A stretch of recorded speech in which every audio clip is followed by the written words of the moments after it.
You've just been granted the mill. Not bought it, not built it out of thrift and hard work. Granted. By the Lord who owns the valley, the river, and, as far as the law is concerned, every grain of wheat grown on his land. You are now the only person for miles allowed to grind flour. Not the best miller, not the cheapest, the only legal one. Here's the twist. Your local peasants don't want to bring you their grain.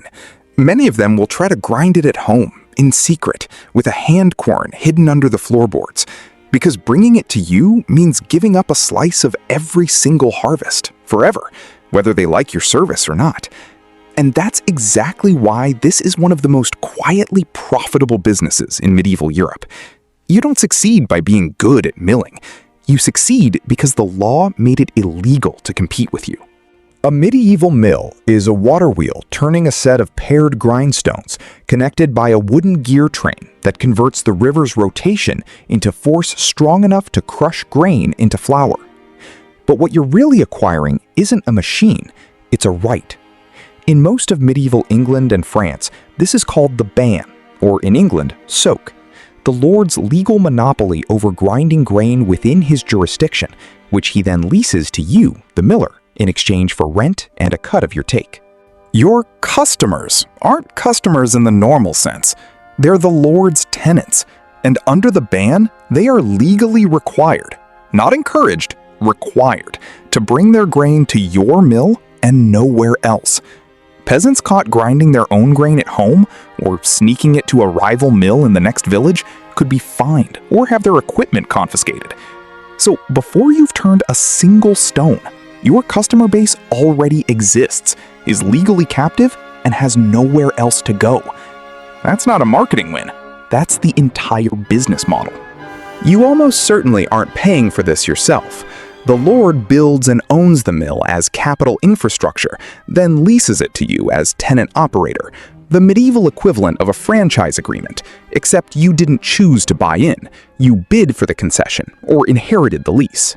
Your upfront obligations look like this: an entry fine or lease premium to secure the franchise, an annual rent, often fixed, paid whether the harvest is good or bad, and the working capital to maintain the physical plant, millstones, which wear down and need replacing or dressing, recutting the grinding grooves every few months, the wooden gearing, which rots and cracks, and the wheel itself, which needs constant repair against flood damage and ice. Millstones are themselves a specialty import in much of Europe. The best ones come from specific quarries. French burr stone was prized across the continent and have to be hauled in, cut, and balanced by a skilled mason, which is not cheap and not local. You also need at least one strong assistant to haul sacks, and depending on the size of the operation, someone to manage the sluice gates that control water flow, because too much water snaps the wheel, too little stops it dead. Here's where the twist pays off, in 4 parts. First, the multure, your primary revenue stream. This is the toll you take directly out of the grain itself, not a cash fee. Typically somewhere between 1/16 and 1/10 of every sack ground, though the exact fraction varied by manor and was a constant source of local grievance.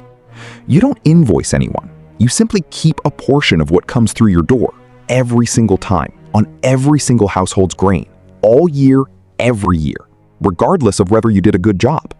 Second, you resell what you skim. The flour and grain you take as multure isn't just kept for your own table. You sell the surplus on, often at a markup, sometimes back to the very villagers who no longer have enough left over from their own harvest. This is the part that generated the most resentment. Millers reselling grain to hungry peasants who'd just been taxed out of it. Third, enforcement fees and fines. Because the ban is a legal monopoly, part of your revenue comes from catching violators, villagers grinding grain illegally at home. Fines for this went partly to the Lord, but millers frequently took a cut as the person who reported or caught the offense, giving you a direct financial incentive to police your own customers. Fourth, secondary milling contracts. Beyond grain for bread, mills processed malt for ale, and in some regions were adapted for fulling cloth or sawing timber. Diversified revenue on the same water power infrastructure, letting you multiply income off a single capital asset. Historians estimate that in a productive manner, a well-run mill could be one of the single most profitable pieces of infrastructure a lord owned, sometimes generating more reliable annual income than farmland of comparable value, precisely because the demand was legally guaranteed and didn't fluctuate with a single family's fortune the way farm rents did. The recurring costs are unglamorous, but constant. Stone dressing every few weeks as grinding surfaces dull, wheel and gear maintenance against rot and ice damage, and the ever-present cost of drought or flood. No water flow means no grinding, means no income, means your fixed rent to the Lord still comes due regardless. But the real risk isn't mechanical, it's social.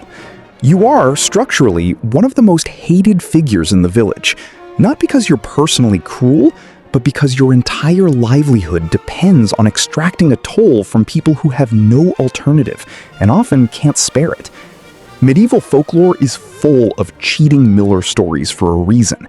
The miller was popularly assumed to be thumbing the scale, taking more than his legal share, because he was the one person in the village with both the opportunity and the motive to do so, and no independent way for an illiterate peasant to verify the fraction taken. This reputational hostility was constant enough that many regions passed specific laws regulating exactly how the multure was to be measured, just to try to contain it. There's also political risk. If the lord's authority weakens, or a rival lord's mill undercuts the ban, or peasants successfully petition to grind their own grain, which did happen, especially after periods of labor shortage, like the aftermath of the Black Death, when peasant bargaining power spiked, your monopoly and your entire revenue model can evaporate by decree. For the best-positioned operator, a large manor mill on a reliable river serving a dense and captive population with secondary contracts for malt and fulling, this was a genuinely lucrative concession, and lords competed to lease these out at premium rents, precisely because the income was so dependable. Some historical estate records suggest a major manorial mill's annual income could rival that of dozens of acres of prime farmland without the crop risk. For the median rural miller, though, running a single small mill on an unreliable stream, the picture looks thinner. Fixed rent obligations that had to be paid in drought years just the same as good ones, constant equipment costs, and a customer base too small to generate much beyond a modest, steady living. Estimates suggest most working millers occupied something closer to a comfortable artisan tier of income, well above a landless laborer, but nowhere near the wealth of the merchant class or gentry. This was a business with a real power law shape. A small number of prime river and population sites threw off outsized profit, while the average operator ran something closer to a stable, unglamorous trade. The mill monopoly didn't survive as a business model. Several forces eroded it. The Black Death in the mid-1300s cut the peasant population sharply, giving surviving laborers far more leverage to resist manorial obligations, including the milling ban, and many communities successfully negotiated it down or away entirely. Later, the spread of cheaper, portable hand milling technology made home grinding harder to police and enforce. And as feudal land structures gradually gave way to market-based tenancy and wage labor across the following centuries, the entire legal basis for a compulsory, geographically bounded monopoly lost its foundation. You can't force a customer to use your service once they're a free economic agent instead of a legally bound tenant.